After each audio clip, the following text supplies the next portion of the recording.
The tennis courts disappeared first, not under water, but under dirt.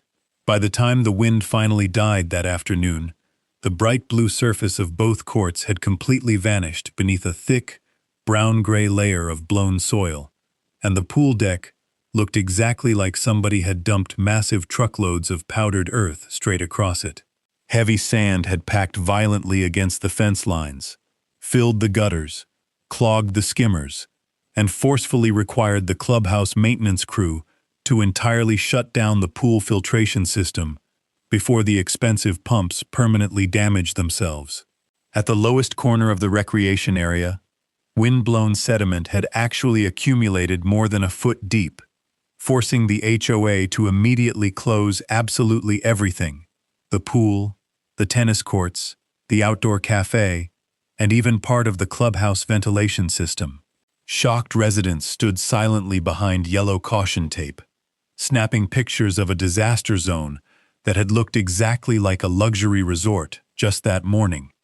And by evening, only one question was moving through the neighborhood: where exactly had all that dirt come from? I knew. It had come directly from my field. My name is Mark Dalton. I was 53 years old, and I proudly owned 46 acres of dryland farm located just west of Mesa Vista Estates, a highly upscale subdivision sitting right outside Pueblo, Colorado. For years, the western edge of my property had been carefully planted with a low cover crop mixture specifically designed to keep the soil firmly anchored during the brutally dry, windy months, meaning it was not decorative grass, and it was certainly not a manicured lawn. It was a highly functional, working erosion control system. Naturally, the HOA completely hated it. Their president, Linda Carver, arrogantly claimed the field simply looked neglected from her luxurious pool terrace, demanding a perfectly clean, open view stretching straight toward the foothills. So the board maliciously fined me, then aggressively pressured me, and eventually pushed the bitter dispute far enough that I finally agreed to entirely remove a large section of the protective cover under a formal settlement, but only after handing them explicitly written warnings detailing exactly what the exposed sandy soil would do in a strong summer outflow. Linda boldly called those warnings exaggerated, and the soil consultant she personally hired weakly called the risk manageable.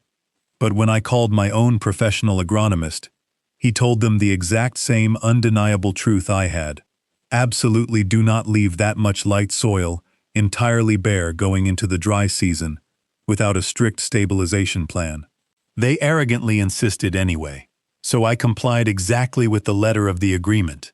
There was no sabotage, no extra grading, and absolutely no loose dirt piles maliciously pushed toward their pristine fence. I meticulously removed only the specific vegetation they legally required and thoroughly documented every single acre. But exactly 23 days later, a massive dry thunderstorm violently collapsed directly over the foothills. The rain completely missed us, but the devastating wind certainly did not, and by sunset, Mesa Vista's beloved recreation complex had tragically become the exact place where my missing topsoil finally came to rest. My father always used to say that people who do not farm genuinely think dirt is completely free, but it is absolutely not, because precious topsoil takes decades to properly build and exactly one bad afternoon to completely lose. Our property sat directly in a volatile transition zone where the deep soil suddenly changed from heavier loam near the creek to significantly lighter, sandier ground toward the eastern boundary. And while that lighter ground produced decent forage and certain dryland crops when carefully managed, the massive, undeniable problem was always the wind. Every seasoned farmer in the area deeply knew it, because by late spring, if the ground surface dried out and the protective vegetation thinned even slightly, the hard west winds would ruthlessly start moving the soil. It did not start as dramatic, towering walls of cinematic desert sand. It usually began much lower, appearing as a quiet haze creeping near the ground, with fine particles aggressively crossing fence lines and small, sweeping drifts, silently forming directly behind parked equipment. Just enough movement to completely strip fresh seedbeds, severely damage young plants, and permanently carry incredibly valuable soil straight into the useless ditches. My father painfully learned that exact lesson during a brutal drought year when I was just a teenager, helplessly watching as we completely lost part of a newly worked field after several relentless days of howling wind, and after that devastating loss, he became absolutely obsessive about maintaining crop residue and protective surface cover.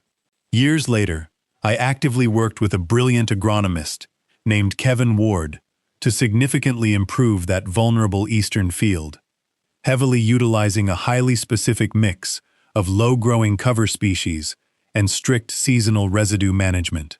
The scientific goal was entirely simple: keep enough organic material firmly on the surface to drastically reduce the wind speed at ground level and help hold the vital soil particles perfectly in place.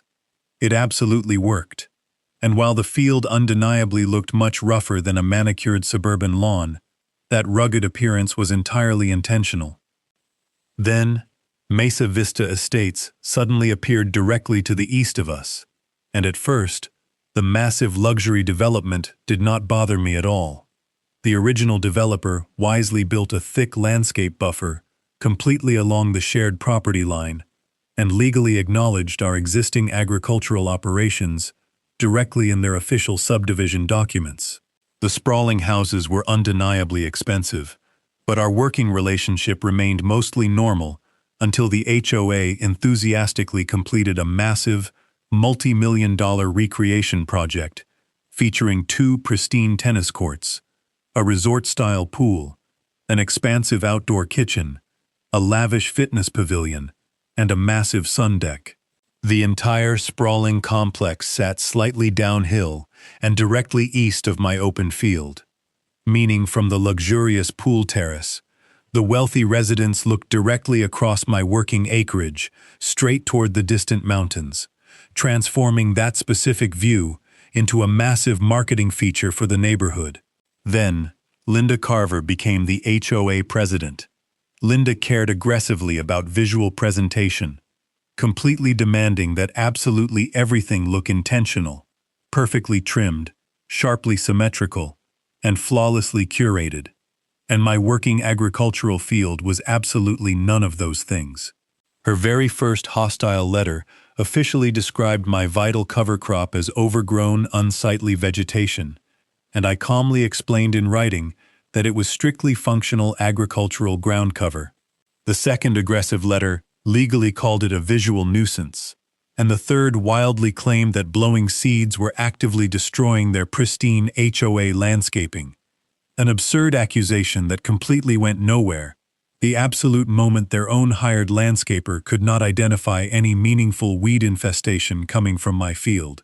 Furious, the board immediately shifted their legal attack directly to the physical appearance of the property boundary itself, with Mesa Vista aggressively claiming an incredibly old landscape covenant covering a narrow strip near the subdivision edge gave them absolute grounds to legally demand the strict maintenance of any vegetation visible from their luxurious common areas.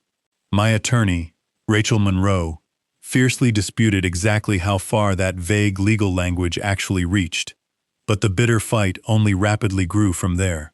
Before the situation completely exploded, I formally sent the HOA Kevin's deeply detailed soil assessment, heavily highlighting his most direct, chilling warning. The eastern field contained highly erodible sandy material, and any large-scale vegetation removal during the peak dry season could significantly increase wind-borne sediment to dangerous levels unless temporary stabilization was immediately installed. If you currently own working agricultural land sitting directly beside a new subdivision, absolutely save your conservation plans, your detailed soil maps, your dated photos, your maintenance records, and every single technical report you ever receive. Because something that merely looks messy to somebody standing comfortably beside a swimming pool may literally be the absolute only thing keeping your precious soil exactly where it legally belongs. And if you have ever helplessly watched an HOA entirely confuse a working, functional landscape with a purely ornamental one, firmly tell me exactly what happened down in the comments. And be sure to share this incredibly important story with someone who actively lives near rural farmland, because that critical difference matters far more than most people realize. Linda actually read the comprehensive report, and incredibly, she still demanded the field be entirely cleared, and that was the exact moment this bitter dispute officially stopped being just about grass. Rachel genuinely tried to settle the escalating problem practically by formally offering to cleanly mow the protective cover significantly lower along their visible edge, offering to completely reseed the area with a much shorter erosion control mix, and even having Kevin officially propose leaving critical protective strips intentionally running perpendicular to the prevailing winds. But the arrogant board flatly rejected all three. Linda simply wanted the field to look perfectly open from her swimming pool, and Mesa Vista's expensive landscape consultant actually produced a glossy rendering showing perfectly golden bare ground, seamlessly fading into the distant foothills. It undeniably looked beautiful on paper, but it also showed absolutely zero scientific understanding of what bare ground actually does in the brutally windy month of July. Rachel sharply asked whether the HOA would fully pay for temporary hydromulch, professional erosion matting, chemical tackifier, or literally any other proven stabilization method if they were going to legally insist on destroying the existing vegetation. And their answer was an absolute, resounding no. Their completely hypocritical position was that maintaining my land legally remained my exclusive financial responsibility, which perfectly exposed the massive contradiction sitting squarely at the center of the entire dispute. They wanted absolute, unchecked control over the visual appearance of my property, but they wanted absolutely none of the financial responsibility for what achieving that aesthetic appearance actually required. Then the aggressive fines started rolling in. $200, then $500, followed rapidly by heavy recurring charges directly tied to what the HOA legally labeled as non-compliant vegetation. I absolutely did not pay a single dime of them. Rachel fiercely challenged their legal authority, prompting the enraged association to immediately respond with threatened, scorched earth litigation over the highly disputed landscape covenant. And while I certainly could have bitterly fought them for months or even years, the crushing legal costs would have climbed astronomically fast. So formal mediation began. The mediator heavily pushed both deadlock sides toward a very narrow, highly specific resolution. Mesa Vista would completely withdraw the massive accumulated fines. I would mechanically remove the disputed vegetation from a clearly defined boundary strip, and a much larger triangular section, perfectly visible from their recreation area. And the HOA would permanently waive any future legal claims against my agricultural vegetation, sitting entirely outside that specific zone. I firmly agreed, but only after absolutely ensuring that Kevin's dire warning was formally incorporated directly into the official written correspondence, explicitly stating his strong recommendation that any vegetation removal be followed immediately by comprehensive soil stabilization. The HOA predictably declined to fund it, so I legally agreed to perform only the highly limited protective measures I could reasonably manage during the dangerous transition. I carefully left heavy crop residue wherever possible. I strictly avoided deep tillage, and I absolutely did not recklessly disc the field into loose blowing powder, ensuring I removed the vegetation strictly mechanically while keeping the vulnerable soil surface as heavily undisturbed as I physically could. Long before the very first heavy mower ever entered the field, I meticulously photographed absolutely everything, formally marked the precise treatment boundary using GPS coordinates, had Kevin take highly detailed soil samples, and ensured the dedicated weather station, mounted on my equipment barn, perfectly logged every single metric of wind speed, humidity, and rainfall. Then, I finally complied.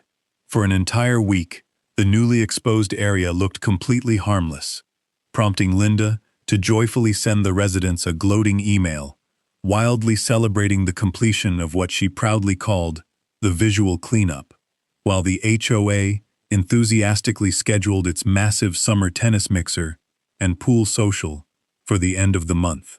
Meanwhile, I sat back and silently watched the dangerous weather as the exposed ground dried terrifyingly quickly. No meaningful rain ever came, and the critical top half-inch of soil rapidly began losing all physical cohesion. Kevin quickly came back out, crouched quietly near the dry edge of the field, and carefully picked up a handful of soil just to let it fall, and the ultrafine grains instantly moved away in the light breeze. He immediately sent me a highly alarming written update, formally stating that wind erosion susceptibility had materially increased following the forced cover removal, which Rachel instantly forwarded straight to Mesa Vista. The property manager formally acknowledged the receipt, but Linda arrogantly did not respond at all. Exactly 10 days later, I unexpectedly received a leaked copy of an internal HOA email from a deeply concerned board member who had finally started questioning their reckless decision, explicitly showing Linda had arrogantly written, "The field finally looks clean. Do not let him replant before the summer events." That specific email would deeply matter later, because by then, they were not simply refusing to pay for stabilization. They were actively, maliciously trying to delay it. I absolutely did not know a major, catastrophic wind event was coming, but what I deeply knew was that the ground conditions were rapidly becoming highly dangerous, so Kevin meticulously helped me build a simple, but legally ironclad monitoring record. We strategically placed erosion pins at several vulnerable points, photographed the deteriorating surface texture every few days, saved every byte of the weather station data, and carefully documented the healthy vegetation still remaining outside the cleared zone. A stark comparison that ultimately turned out to be incredibly important, as the covered sections stayed perfectly stable while the exposed section rapidly began showing ominous small ripples and shallow surface deflation. Then, Rachel aggressively dug straight into Mesa Vista's incredibly old original development files, discovering that the original developer had actually commissioned a massive environmental and soils review long before ever grading the recreation complex.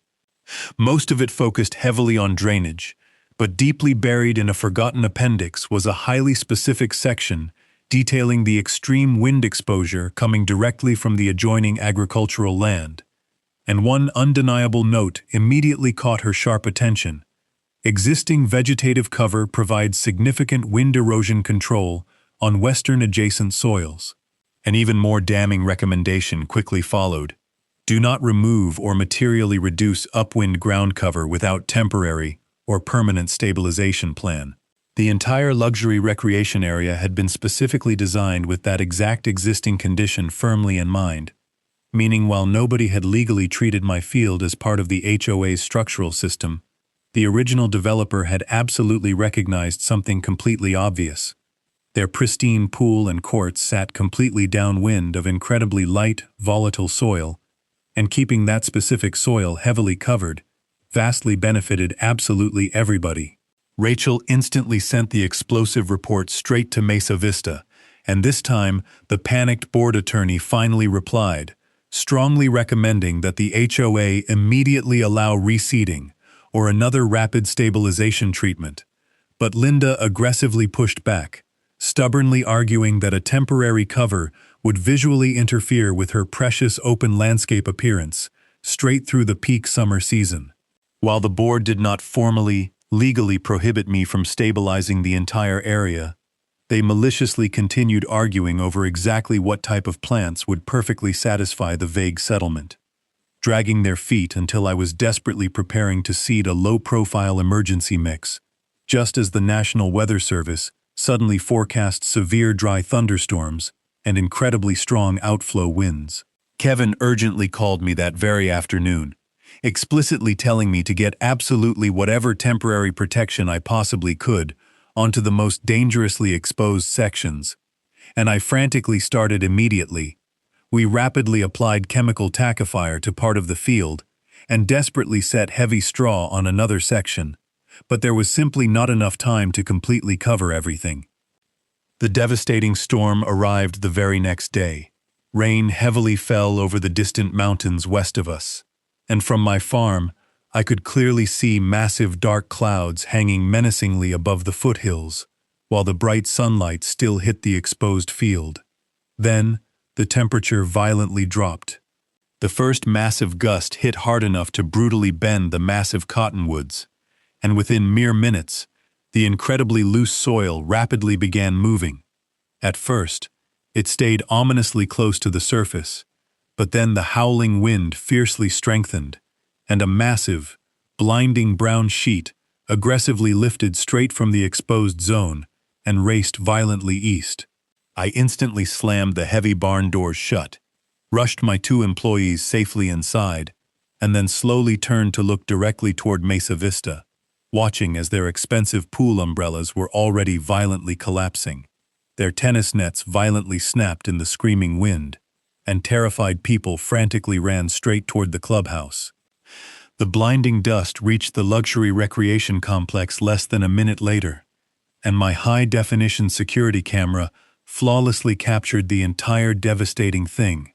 The perfectly stable covered field in the calm foreground, the aggressively exposed soil violently lifting into the air, a dense, choking stream of sediment violently crossing the boundary, and finally, the pristine luxury pool completely disappearing into the suffocating brown air.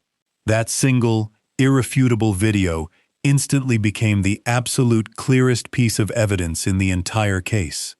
The violent storm lasted for less than an hour, but the agonizing cleanup lasted for weeks.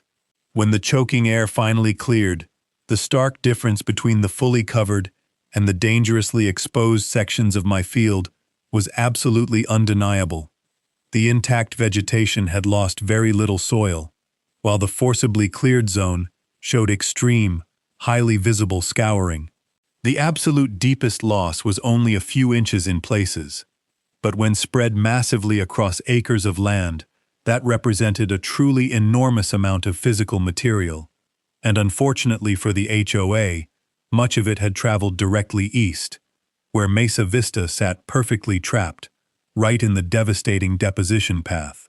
Extremely fine dust, thickly coated expensive windows and patio furniture, significantly heavier sand collected aggressively against the tall court fencing, and the luxury pool had been massively covered in dirt long before the panicked staff could even shut the vulnerable systems down.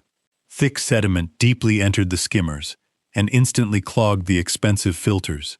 The heavy tennis court drains completely filled with mud, and the massive clubhouse HVAC intakes fully loaded with fine dust, forcing the terrified maintenance crew to immediately shut down part of the entire system until it could be properly inspected and meticulously cleaned. The HOA initially desperately tried to call the event an unprecedented natural disaster, which was really only partly true. The massive windstorm was undeniably real. Nobody had artificially created it, and absolutely no one could reasonably blame the board for the extreme weather. But weather was absolutely not the only variable at play. Mesa Vista's terrified insurer immediately hired an environmental consultant. Rachel aggressively retained an independent soil specialist, and the county environmental office thoroughly reviewed the damaged site entirely because wind-blown sediment had also illegally reached a critical roadside drainage channel. Their official conclusions were incredibly careful but absolutely devastating. The storm undeniably triggered the event, and the dry conditions certainly increased the susceptibility, but the forced removal of the protective vegetation materially and drastically increased the catastrophic soil loss strictly from that specific exposed section, and the absolute strongest comparison was sitting right beside it, as the exact areas where the heavy cover remained had performed incredibly far better. Then the old development report aggressively surfaced, explicitly screaming, Existing vegetative cover provides significant wind erosion control, and when the furious insurer sharply asked whether the board had seen it, the answer was an undeniable yes, as Rachel had sent it to them long before the storm. Then came Kevin's highly detailed report, followed by his urgent follow-up, then the frantic board attorney's desperate recommendation to permit immediate stabilization, and finally, Linda's explosive leaked email stating exactly, "Do not let him replant before the summer events." That single damning sentence instantly transformed the entire dispute, because the HOA could absolutely no longer blindly argue that nobody fully understood the massive risk.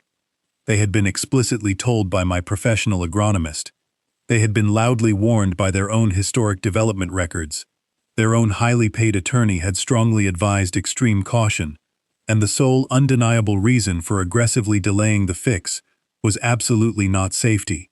It was purely about arrogant visual appearance.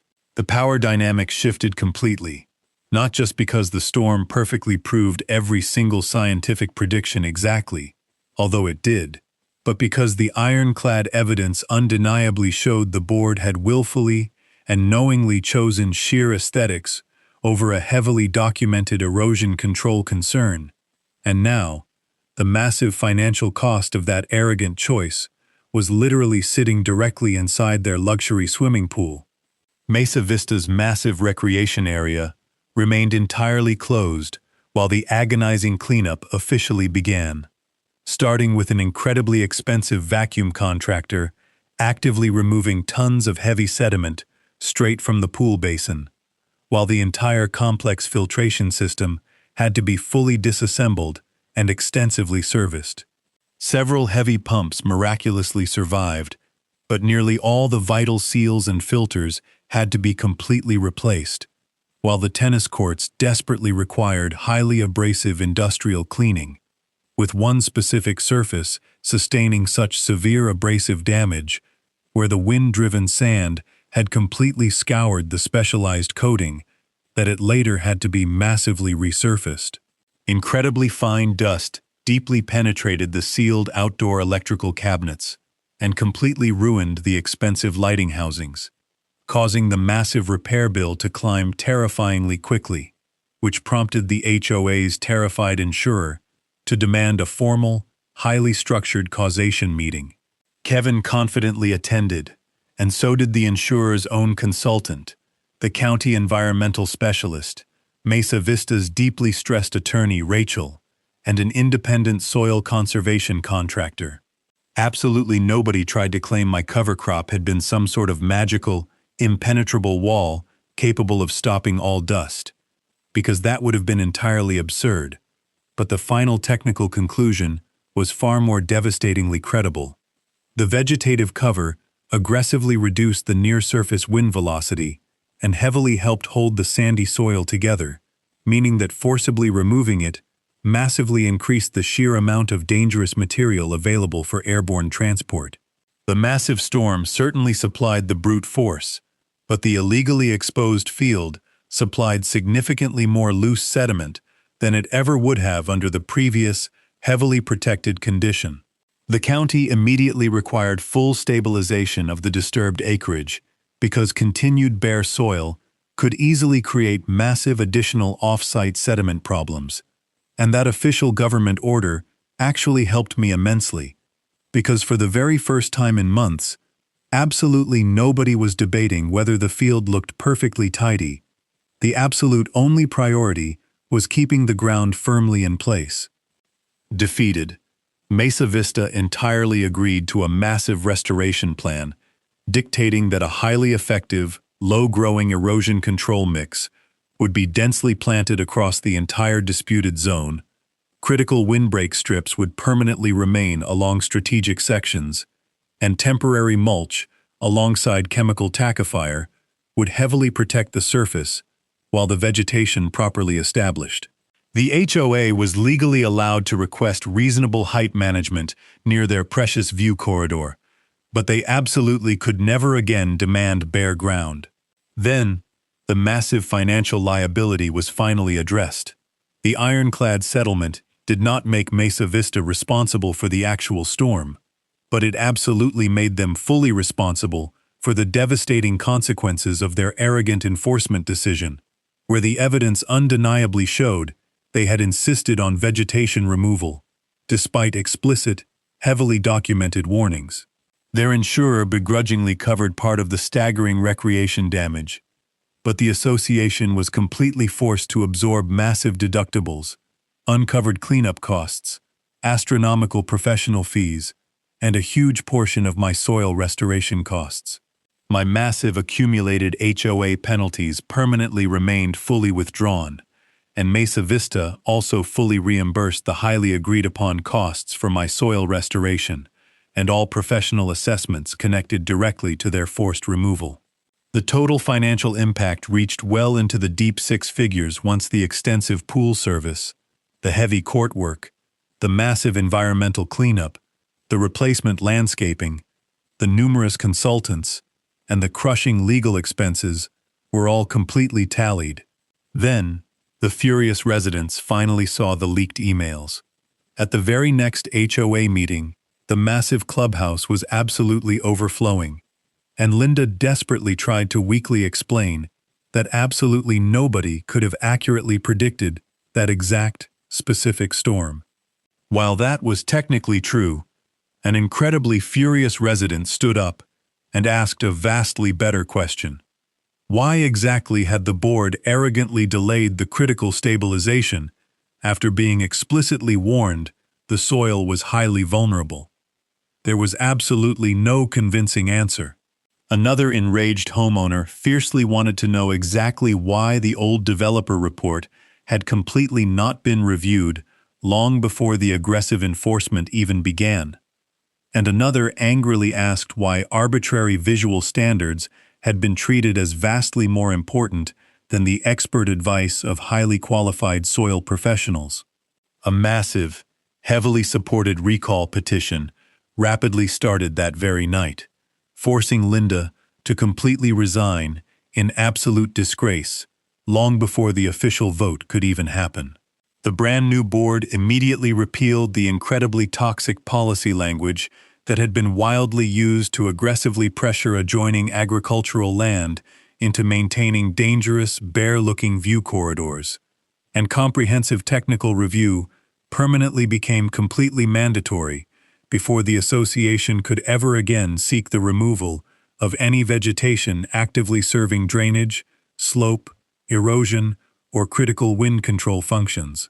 It was an incredibly basic rule that truly should never have been necessary, but sometimes devastatingly expensive mistakes are exactly what finally make basic common sense completely official. The luxury pool finally reopened 5 weeks later, while the damaged tennis courts took a little bit longer, but by early fall, Mesa Vista undeniably looked perfectly expensive again, boasting flawlessly clean water, bright blue courts, pristine white umbrellas, and completely unobstructed mountain views. But directly along the western boundary, something else had beautifully returned. A massive stretch of deep green. It was absolutely not manicured turf, and it was certainly not ornamental landscaping. It was a highly functional, low erosion control cover, perfectly selected for that specific soil and harsh climate.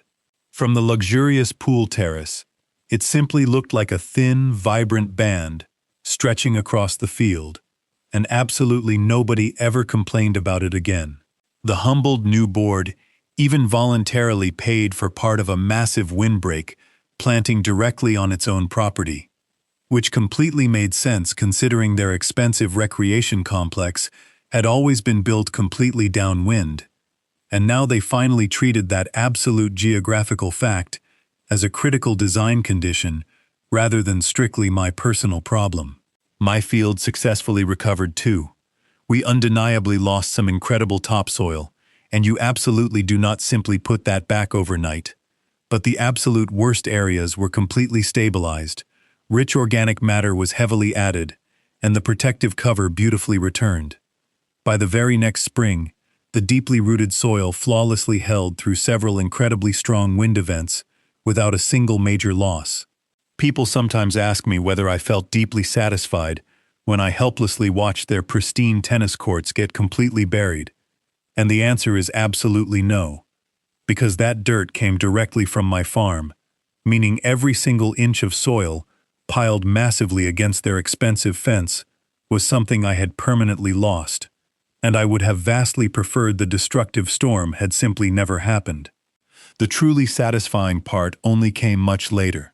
It was peacefully watching the entire arrogant argument finally change from purely superficial appearance to absolute legal responsibility.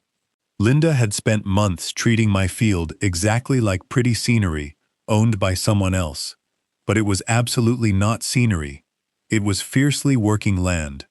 And working land inherently has massive systems people do not always notice. Deep cover crops, thick residue, complex drainage, massive windbreaks, and aggressive roots. Those things can undeniably look extremely messy, entirely because their job is absolutely not to visually impress somebody sitting lazily beside a swimming pool. Their absolute job is to keep the land safely functioning.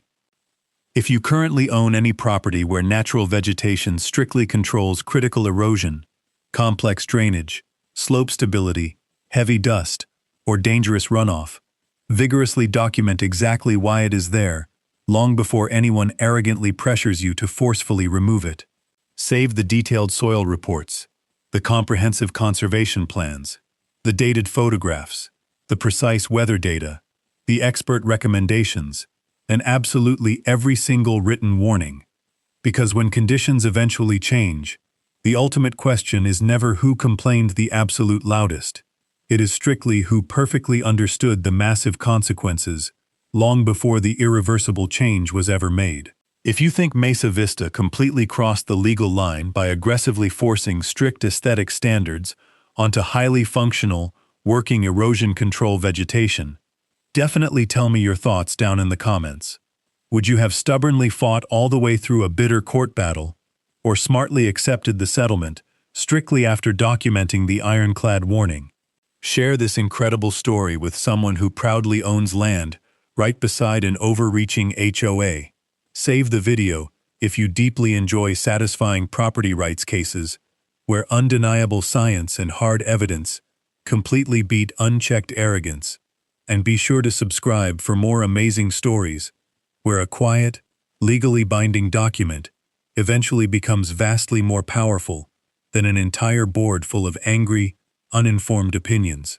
I absolutely still walk that eastern field deeply after incredibly strong winds, and sometimes I quietly stop right beside the thick new cover and slowly drag my heavy boot directly across the surface just to watch the soil underneath stay perfectly put.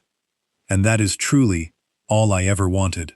Long before the bitter dispute, Linda looked directly across that field and only saw ugly weeds ruining a pristine view, while Kevin looked at the exact same ground and immediately saw a highly protective, critical surface.